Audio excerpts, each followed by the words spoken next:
Bien, mis queridos, entonces, sin más que decir, por favor, vamos directo al estudio de la palabra del Señor. Hoy vamos a cerrar el capítulo 14 del Evangelio de Marcos. Y si me acompañas con Biblia abierta, por favor, al Evangelio de Marcos, ahí en el capítulo 14, vamos a mirar juntos versos 66 al verso 72, que es conocido por Pedro niega a Jesús. El tema que hoy vamos a tratar es la negación de Pedro hacia la persona de Cristo Jesús, la negación de Pedro. Observa conmigo en verso 66. Estando Pedro abajo en el patio, vino una de las criadas del sumo sacerdote, y cuando vio a Pedro que se calentaba, mirándole, dijo: tú también estabas con Jesús el Nazareno. Mas él negó diciendo: no le conozco ni sé lo que dices. Y salió a la entrada y cantó el gallo.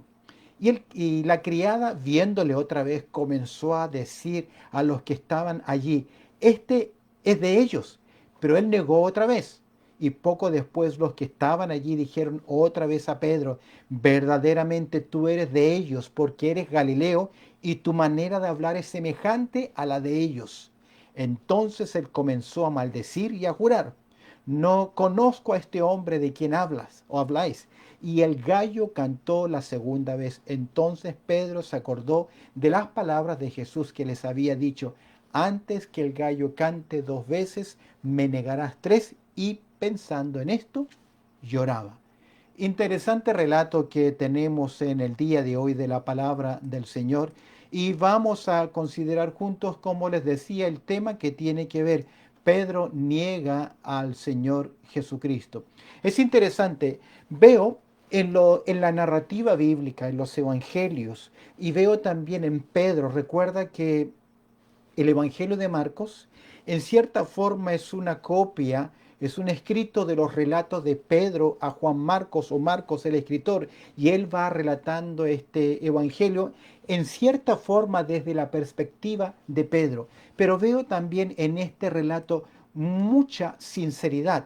Y es interesante que la Biblia, a diferencia de otras literaturas, al no ser que sean estos libros como biografías no autorizadas o escritos así, la Biblia no esconde el fracaso humano.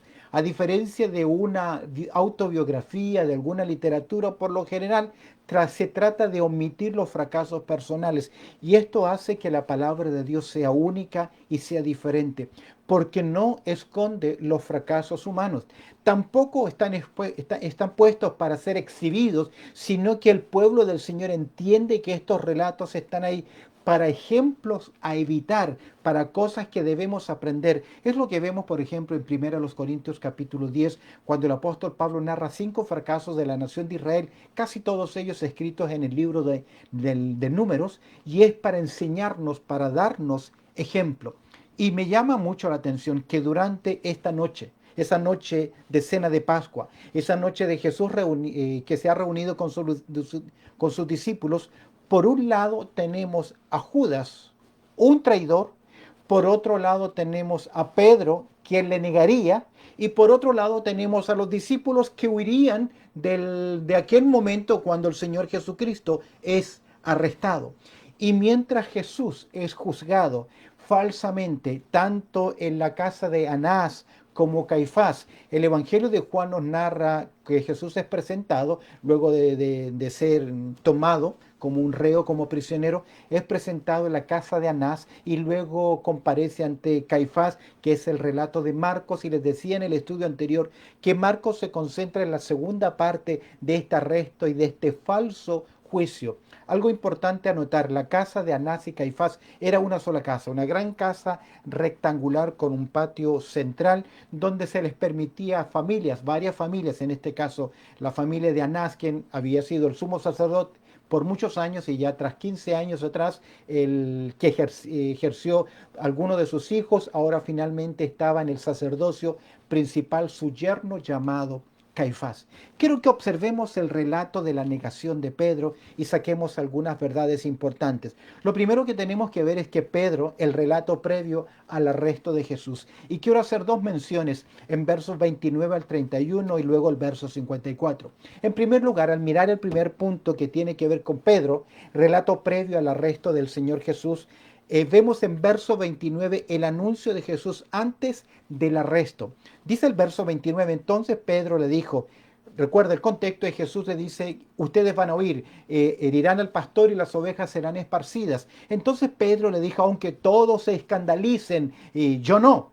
Casi cierto orgullo vemos en Pedro. Y le dijo el verso 30 a Jesús, de cierto te digo que tú hoy en esta noche, antes que el gallo haya cantado dos veces, me negarás tres veces. Mas él, con mayor insistencia, verso 31, estoy leyendo, decía, si me fuere necesario morir contigo, no te negaré. También todos los decían lo mismo. Esto fue la última noche y vemos ahí previo también a Getsemaní. Vemos un poquito de arrogancia de parte de Pedro diciendo, yo voy a estar contigo. Lo que no se está dando cuenta es que lo que está transcurriendo es el plan soberano del Señor. Vemos entonces que Jesús antes de Getsemaní, saliendo ya del aposento, o en medio del aposento, en medio de la cena, él anuncia este asunto, el anuncio de Jesús antes de ser arrestado de la negación de Pedro.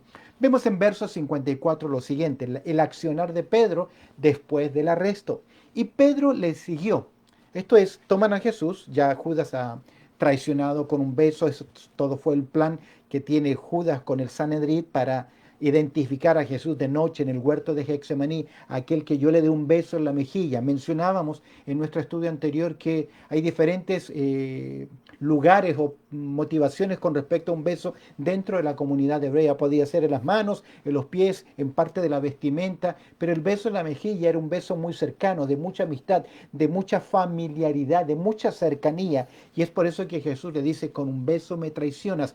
Tras este plan, vemos que Pedro quiere defender al Señor, llevan a Jesús y Pedro, dice el verso 54, y un comentario entre paréntesis de Marcos en la narrativa del juicio de Jesús, y Pedro le seguía de lejos hasta dentro del patio del sumo sacerdote. A modo de información anecdótico, vemos a Pedro que siguió a los captores de Jesús, entra en medio, está ahí sentado entre medio de los enemigos. Parte de este grupo son los que vinieron con palos y espadas a arrestar a nuestro Señor Jesucristo. El verso 59 dice lo siguiente entonces, y Pedro le siguió de lejos hasta dentro del patio del sumo sacerdote y estaba sentado con los alguaciles calentándose al fuego. Es lo primero que vemos. En primer lugar, dentro de la negación de Pedro, relato previo al arresto de Jesús. Quiero que observes ahora en versos 66, 67 y luego vamos a saltar al verso 69. Pedro reconocido por los demás. En primer lugar, dice el verso 66, estando Pedro abajo en el patio. Pedro está sentado junto a los enemigos de Jesús en el patio de Caifás, casa también de Anás, en una noche fría, tratando de pasar inadvertido, calentándose a la luz de una fogata o un fogón y queriendo saber qué va a pasar con Jesús. Vino una de las criadas del sumo sacerdote, posiblemente de Caifás, una de las siervas en la casa del sumo sacerdote. Recuerda que ellos vivían en la misma casa, tanto Anás y Caifás, una casa rectangular. En el centro había un gran patio que podía reunir un numeroso gentío. Esa es la característica de esta casa. Ellos vivían en la misma casa. Es por eso que vemos acá que una de las criadas del sumo sacerdote, en este caso sería de Caifás, verso 67, y cuando vio a Pedro que se calentaba o que le alumbraba la fogata, la idea es que alumbrándole el rostro, mirándole, dijo, tú también estabas con Jesús el Nazareno. Ella identifica a Pedro como uno de los seguidores de Jesús. Primero casi es una pregunta. Ahora, lo que me llama la atención, si tú estás conmigo en verso 67, dice, tú también. Me llama la atención esta expresión porque si ella hubiese identificado a otros igualmente, da la idea de que Alguien más estuvo con Pedro en algún momento. Si tú lees en Juan capítulo 18, verso 15, me llamó mucho la atención esta referencia, y seguían a Jesús, Simón, Pedro y sus discípulos, y seguían a Jesús, Simón, Pedro y otro discípulo. Y este discípulo era conocido del sumo sacerdote y entró con Jesús al patio del sumo sacerdote. De acuerdo al relato, estaríamos en el patio de la casa de Anás, porque Juan 18 relata cuando Jesús es llevado a la casa de Anás, y aquí pareciera que hay dos discípulos que van juntos a mirar qué está ocurriendo con Jesús. Volviendo a Marcos entonces al capítulo 14, verso 66, vemos en primer lugar Pedro reconocido por los demás. Estando Pedro abajo en el patio, vino una de las criadas del sumo sacerdote y cuando le vio, dice el verso 67, a Pedro, que se calentaba, mirándole, fijándose en él, dijo, tú también estabas con Jesús el Nazareno. Y de acuerdo a este relato vemos, y la criada, dice el verso 69 ahora, y la criada, viéndole otra vez.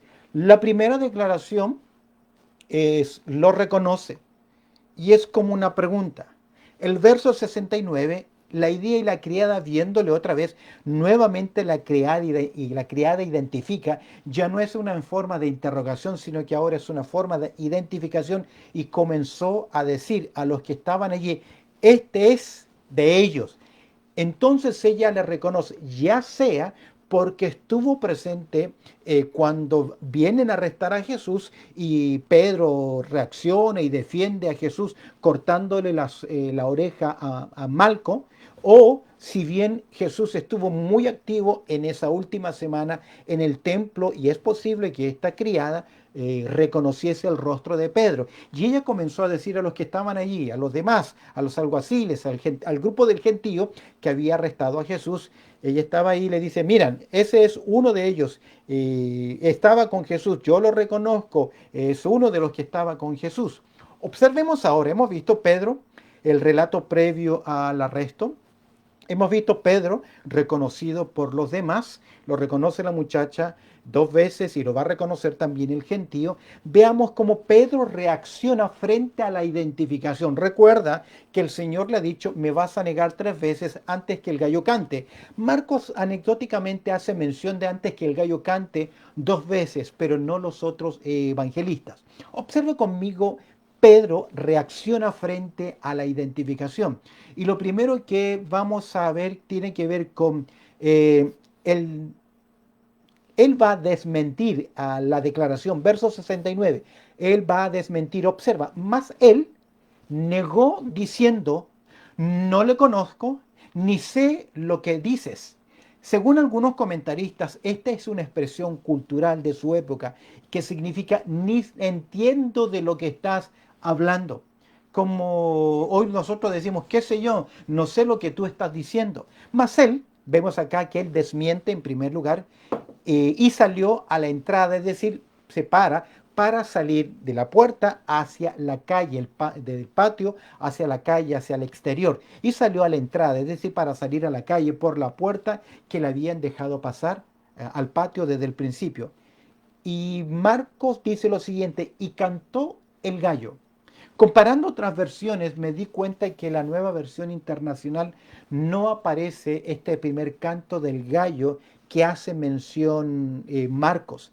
Ahora, es muy posible que en su relato algún escriba, algún copista haya añadido esta parte y el gallo cantó, porque el verso 72 dice lo siguiente, y el gallo cantó por segunda vez.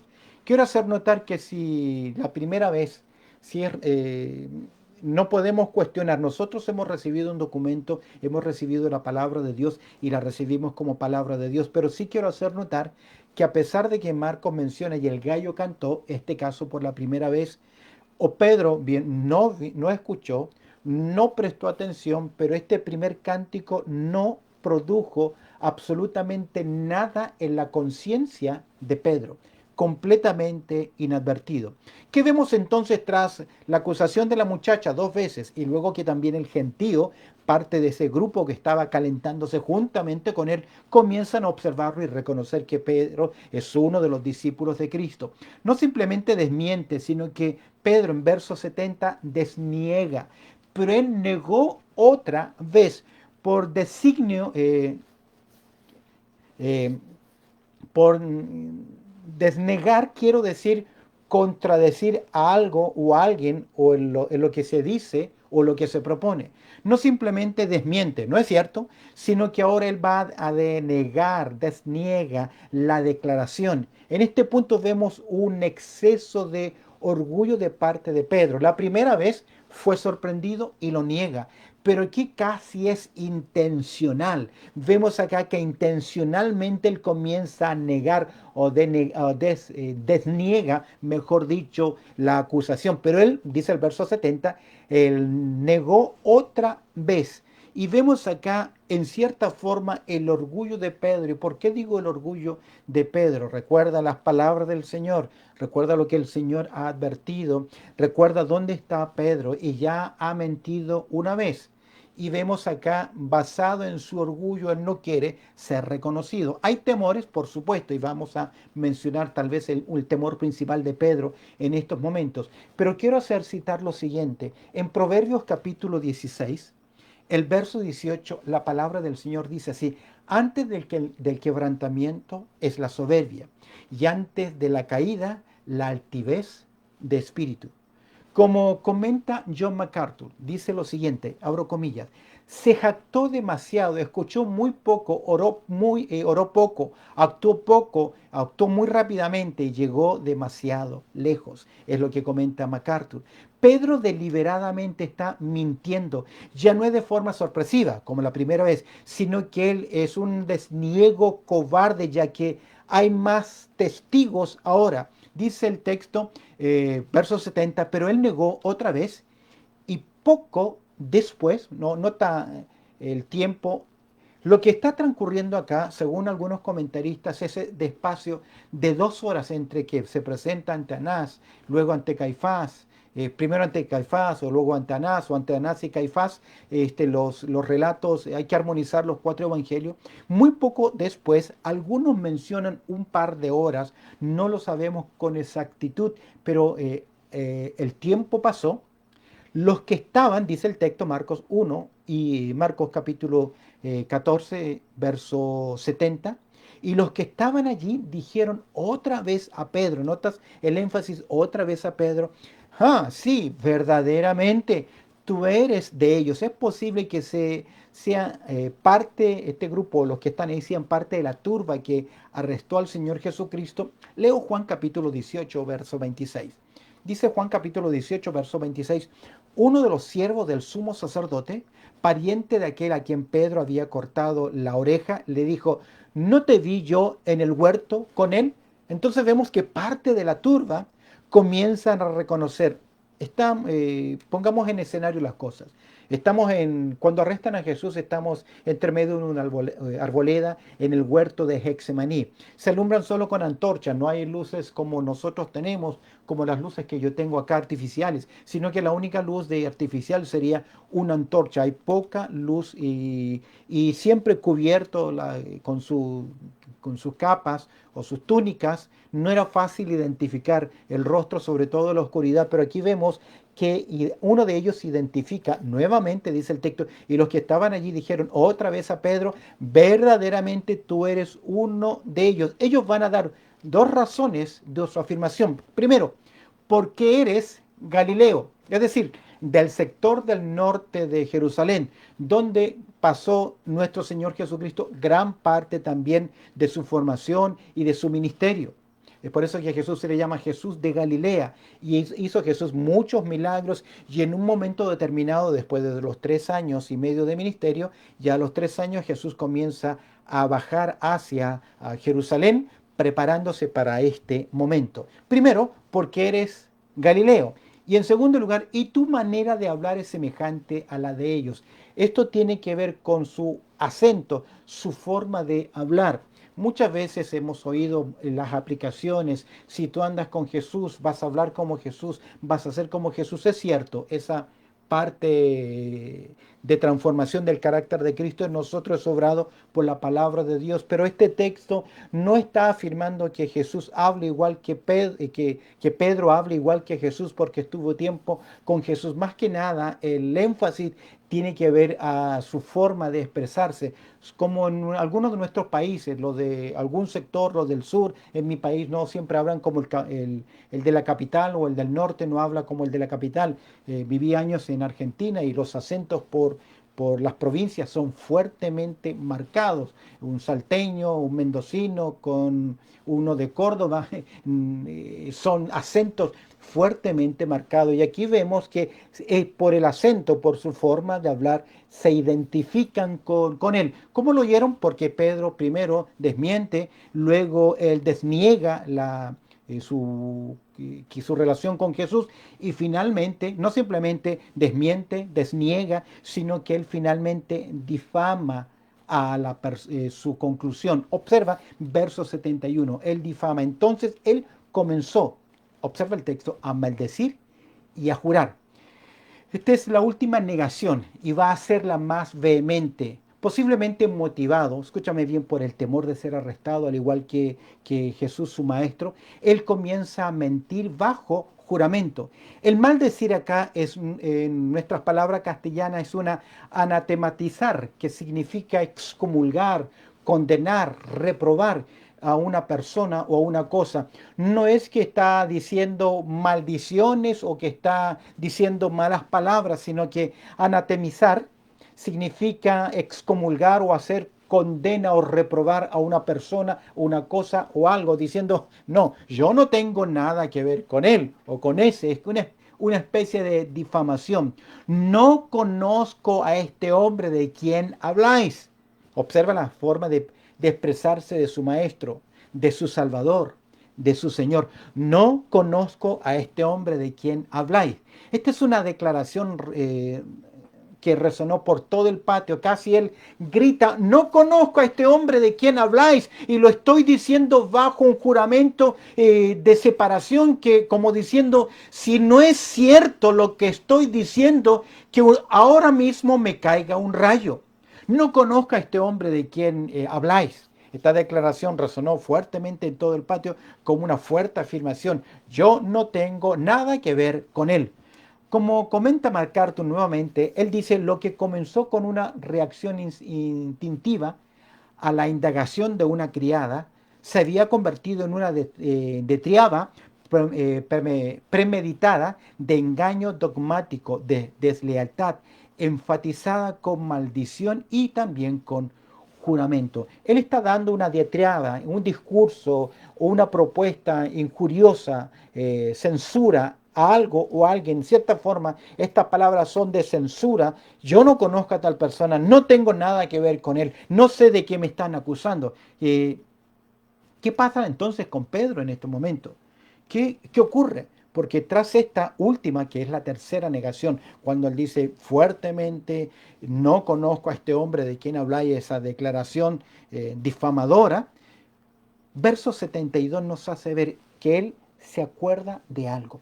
Dice el verso 72, inmediatamente que él negó al Señor por tercera vez, él se acuerda de algo. El gallo cantó la segunda vez. Al instante de la tercera negación, y esto lo presentan los evangelistas, a la tercera negación se cumplió la predicción de Jesús, que en verso 30 Jesús había dicho, él le dijo, de cierto te digo que tú hoy, esta noche, antes que el gallo haya cantado 2 veces, me negarás 3 veces, lo cual afectó en este caso, en verso 72, ese canto del gallo, ese último canto del gallo, sí afectó la conciencia de Pedro, porque él se acuerda. Entonces, dice el verso 72, entonces Pedro se acordó de las palabras que Jesús le había dicho. Antes que el gallo cante 2 veces, me negarás 3 veces. Creo que esto es importante y es una evidencia que, a pesar del acto de cobardía de Pedro, ya sea por temor, con esas palabras injuriosas, con esas palabras descalificadoras acerca de Jesús, yo no tengo nada que ver con ese hombre, a pesar de su declaración, a pesar de su pecado, él es un creyente ya que tiene conciencia de pecado. Eh, Canónicamente o teológicamente, aún no tiene el Espíritu Santo morando en él, como nosotros hoy lo tenemos y el Espíritu Santo nos acusa a nosotros de nuestro pecado, nos afecta en nuestra conciencia. En ese momento, Pedro no tiene morando en él el Espíritu Santo. No significa que no está obrando en su vida, pero recuerda que desde el día de Pentecostés el Espíritu Santo mora en cada creyente y parte de los mandatos que tenemos es no contristar al Espíritu, no apagar el Espíritu, que es esa voz en nuestra conciencia de convencimiento de pecado. Pero vemos acá la genuinidad de la fe de Pedro, que a pesar de su fracaso, que a pesar de su pecado, a pesar de su cobardía y de negar abiertamente con injuria hacia la persona de Cristo Jesús, tiene conciencia de pecado. Ahora, eso no significa que no es el Espíritu Santo obrando. El Espíritu Santo siempre ha refrenado, ha confrontado el pecado. Es Él el que convence de pecado, de justicia, de juicio. Pero no tiene el Espíritu Santo morando en su vida como lo tenemos tú y yo desde Pentecostés en adelante. Vemos entonces lo que pasa con Pedro. ¿Qué hace Pedro? ¿Qué es lo que pasa con Pedro? Él se acuerda, verso 72. En segundo lugar, él se arrepiente, aún en verso 72. Y pensando en esto, lloraba. Pensando en esto. Pedro en estos momentos no simplemente se acuerda, sino que él se arrepiente. Pedro asimila su situación, toma conciencia de lo que ha hecho.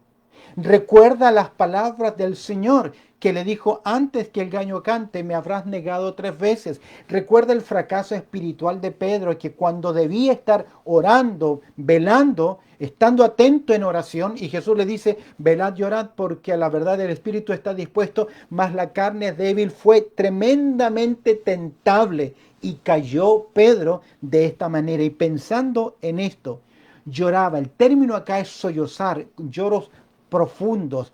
La negación, la culpabilidad, la angustia, el dolor expresado con lágrimas lo conduce al arrepentimiento genuino, que es lo que el apóstol Pablo nos enseña en 2 Corintios capítulo 7, capítulo 9.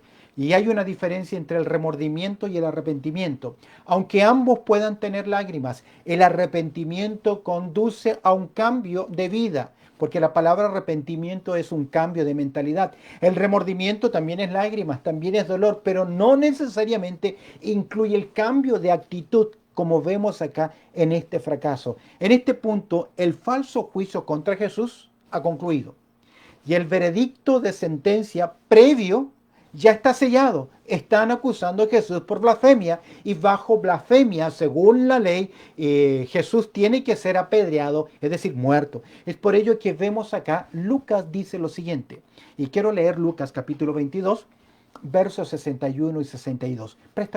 Atención conmigo. Si tú lo buscas en tu Biblia, Lucas capítulo 22, versos 61 y 62. Entonces vuelto el Señor, ya después del juicio falso y la sentencia, entonces vuelto el Señor, miró a Pedro y Pedro se acordó de las palabras del Señor que le había dicho: antes que el gallo cante, me negarás 3 veces. Verso 62 del capítulo 22 de Lucas, leo: y Pedro saliendo fuera lloró amargamente.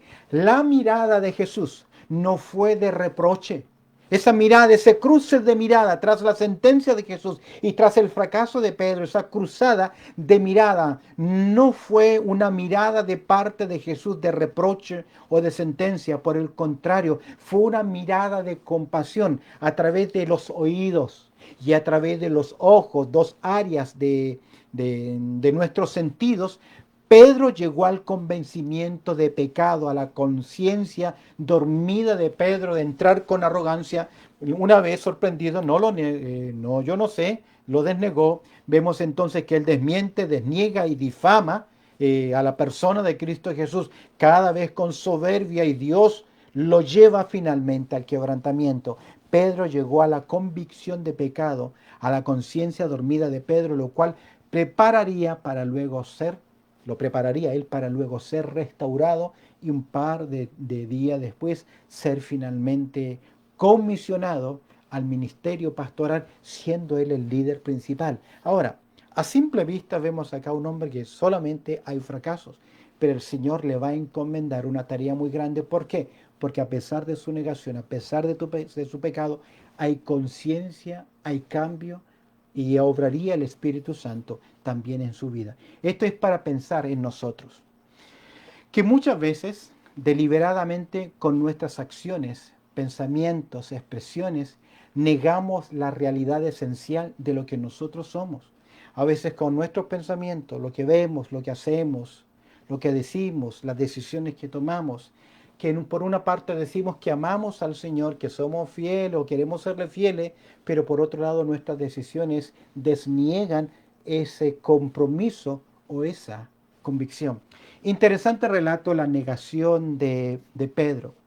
A modo de conclusión, vemos que en este capítulo, en cierta forma, si lo miramos desde lejos, siguiendo a Jesús como líder, no como el autor de nuestra salvación, sino que siguiendo a Jesús como un caudillo, como líder, vemos en primer lugar que los discípulos lo abandonan. Verso 27, Jesús le dice, ustedes me van a abandonar, se van a avergonzar, me van a abandonar. Y citó a Zacarías donde dice, herirán al pastor y las ovejas serán esparcidas. Es decir, los fieles no estarían con su líder, con su caudillo. Segundo lugar, un hombre de confianza, un discípulo del Señor, el tesorero, el hombre de confianza, le traicionaría. Tercer lugar, Pedro, uno de los líderes principales, negó también al Señor. Es un capítulo que se cierra tristemente desde la perspectiva humana, pero no de la perspectiva del soberano. Porque tras este capítulo encontramos entonces en el siguiente estudio cómo Pedro, cómo el Señor Jesucristo comparece ante Pilato y finalmente recibe la sentencia, camino al Gólgota, camino por la vía dolorosa, a donde él sería suspendido entre el cielo y la tierra. Algo a notar. Dos fracasos vemos acá, Pedro y Judas. La diferencia es que Pedro tiene una fe genuina. Judas, expuesto a las mismas verdades, bajo la misma confianza, teniendo la capacidad también dada por el Señor de hacer milagros, de llevar un mensaje, no es un creyente genuino, por el contrario, él es un apóstata, pero estaba en medio del círculo de la confianza de los discípulos. La verdad es que Pedro tenía la fe suficiente que hizo posible su arrepentimiento, no así Judas, que solo produjo remordimiento. Por un lado, la historia del fracaso de Pedro sirve como un recordatorio leccionador de la debilidad de la carne y las graves consecuencias del pecado, a pesar de las mejores intenciones que podamos tener. ¿Cuáles son las mejores intenciones de Pedro? No te voy a negar, voy contigo hasta la muerte, voy a beber de la copa que tú bebes. Cortó la oreja de Malco, estaba dispuesto a matar por Jesús, dar su vida también. Pero eso fueron sus palabras. Por otro lado, también es un estímulo para los creyentes con relación al perdón de Dios. Aunque la iniquidad de Pedro fue grave y fragante, no le llevó más allá de las riquezas de la misericordia y la gracia restauradora de Dios. Él reconoce y recibe gracia y misericordia porque él se arrepiente. El relato de la negación de Pedro destaca su inmensa confianza, su cobardía y su ferviente arrepentimiento. Y es un recordatorio también para tener nosotros convicciones firmes en medio de situaciones difíciles. Ahora, es posible que por tu fe, por mi fe, nosotros nunca tengamos que dar nuestra vida. No corremos peligro, tenemos fe, aún podemos seguir predicando y basado en las escrituras podemos seguir haciendo las afirmaciones que Dios dice con respecto al pecado y no nos avergonzamos de eso, con alguna prudencia en algunos puntos, pero citando las escrituras, siendo bíblicos, no tenemos persecución por nuestra fe, por el contrario, tenemos libertad, libre expresión, libre fe de practicarla. Pero es muy posible que nunca estemos en peligro físico por nuestra fe, pero hay otras formas en las cuales podemos evidenciar nuestro fracaso en nuestras convicciones. Y que el Espíritu del Señor te muestre a ti y a mí en qué áreas somos débiles. Y estamos, por un lado, diciendo, confiamos, seguimos, apoyamos, estamos, pero mis acciones, mis decisiones, mis declaraciones, mi forma de conducir no está evidenciando que realmente yo estoy en luz y ando. Y estas acciones desniegan lo que por un lado mis palabras pretenden afirmar. Que el Señor nos dé claridad y el Espíritu de Dios nos ayude al considerar este tema, la negación de Pedro.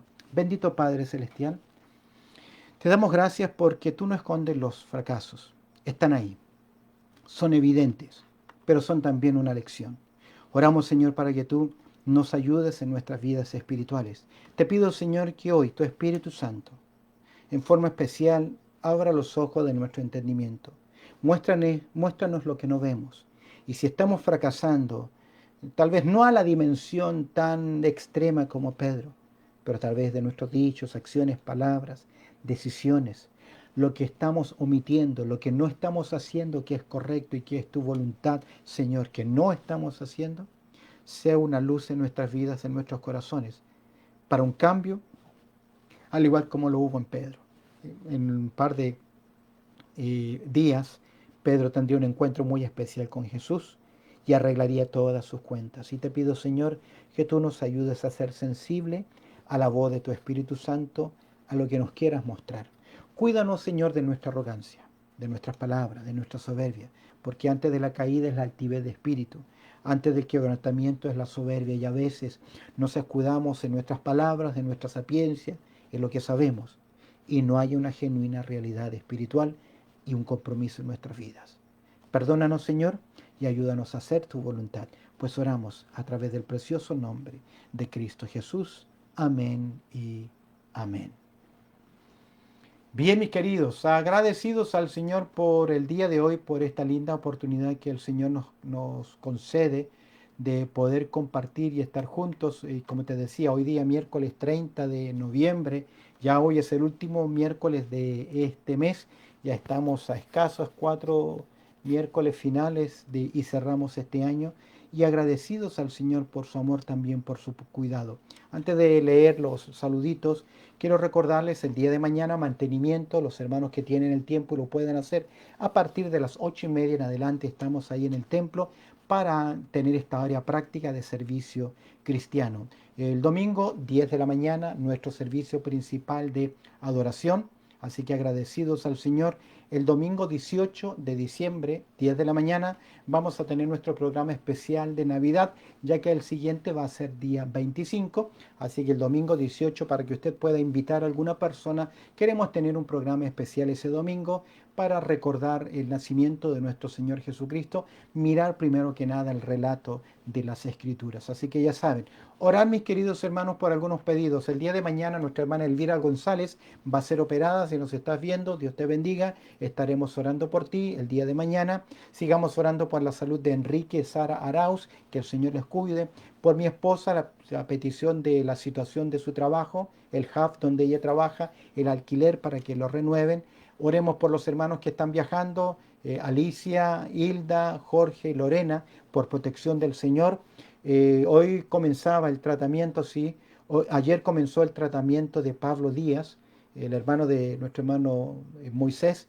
Ese es un tratamiento fuerte, agresivo por su situación de salud, para que el Señor tenga misericordia y también le haga volver al temor de los caminos del Señor. Sigamos orando por el Ministerio Radial. Nos quedan las últimas semanas de este año y luego ver qué es lo que el Señor nos va a dirigir a hacer, para que Dios lo siga usando y usted y yo podamos seguir en forma práctica apoyando también este ministerio. Oremos por el crecimiento numérico, que el Señor traiga personas, que traiga nuevas personas para que conozcan a Cristo Jesús, que el Señor traiga de regreso a aquellos hermanos que están desanimados. Tú puedes ser un puente invitando a otras personas, y también nuestra responsabilidad como creyentes en nuestra fidelidad en asistencia y en el apoyo práctico a la obra del Señor.